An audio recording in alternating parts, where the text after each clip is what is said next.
For over 1,000 years, a dead man has remained hidden inside a cave in the Philippines. But if you walked in there today, you would see his face, his tattoos, his hair perfectly preserved, no surgery, no chemicals. The Egyptians needed pyramids, priests, and 70 days of ritual to preserve their dead. This tribe needed smoke, and a technique so complete that the secret died with the last person who knew it. That man is still in that cave right now, and he is the first of 6 discoveries that prove the Philippines had a history the world was never allowed to know. The Ibaloy tribe lives deep in the mountains of Benguet in northern Luzon. No connection to Egypt, no written instructions of any kind, and yet they developed the most advanced body preservation technique ever found in all of Asia. Here is exactly how it worked. When a person was close to death, their family made them drink a large amount of heavily salted water. Salt pulls moisture out of tissue. The body begins drying from the inside before the heart stops. When death came, the body was washed and rubbed with specific herbs plants with antibacterial properties strong enough to hold off decay. The body was then tied upright onto a wooden death chair. A fire was lit directly below, not touching the body, just close enough that the rising heat slowly pulled every drop of remaining moisture out through the skin. Then a family member placed their mouth over the mouth of the dead and blew tobacco smoke deep inside, forcing dry heat into the lungs and every internal organ. No cuts, no removal of anything. This continued for weeks, sometimes months. When it was done, the body was placed in a wooden coffin and carried into a mountain cave where the cool, dry air would protect it forever. Over 200 of these burial caves exist in Cagayan today. Most of their locations are kept secret by local communities to prevent theft. There are mummies sitting in those mountains right now that no outsider has ever seen. Here is what science still cannot fully explain. Egypt always removed the organs first because organs rot the fastest. The Ibaloy left every organ inside and still achieved results that lasted over 2,000 years. The combination of salt, herbs, and smoke created conditions inside the body that stopped decay completely.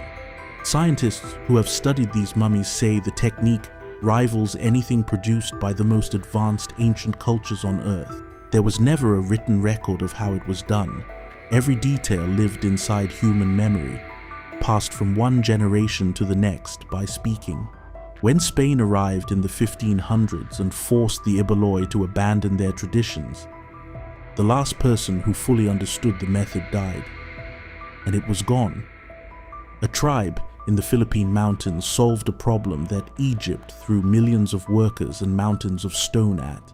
But if you think that is the most disturbing thing left behind in this country, the next discovery is a clay pot sitting in a museum right now with writing carved all the way around it. Scholars have been trying to read it for over 60 years. One man said the only way to translate it was to speak to the dead, and what the writing might actually be saying will shake you. October 7th, 1958. Workers digging in Calatagan, Batangas pull something from the ground, a small clay pot. Nothing about it looks important until someone notices the shoulder of the pot. Carved all the way around it are symbols, ancient symbols, written in a script that no living person can identify, not Filipino, not Chinese.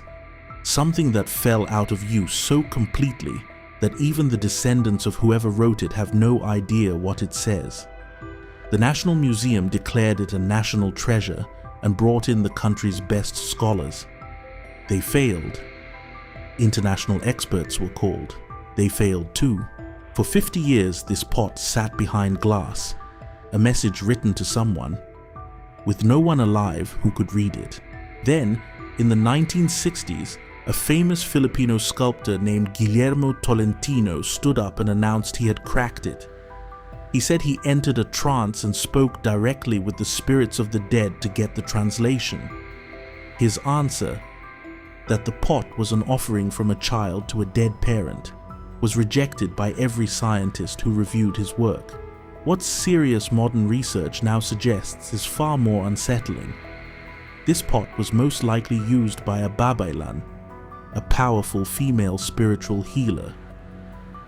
The writing is believed to be a 3-stage prayer spoken during a ritual to pull a dying person's soul back from the other side before it crossed over for good.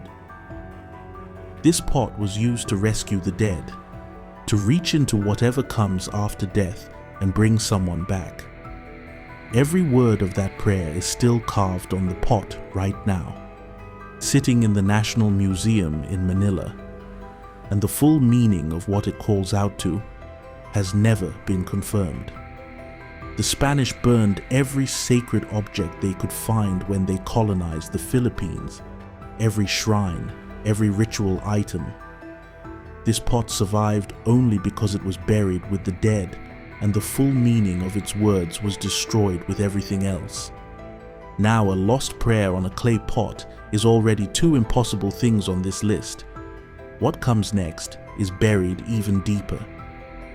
In the mountains of Quezon Province, there are 15 coffins carved from solid rock, sitting in jungle so thick that local communities kept them secret for centuries, and the civilization that made them appeared in Philippine history once, and then vanished without a trace. November 14, 1000 AD. Deep in the mountains of Quezon Province, a group of people are doing something that requires tools, strength, and skill that should not exist in that place at that time.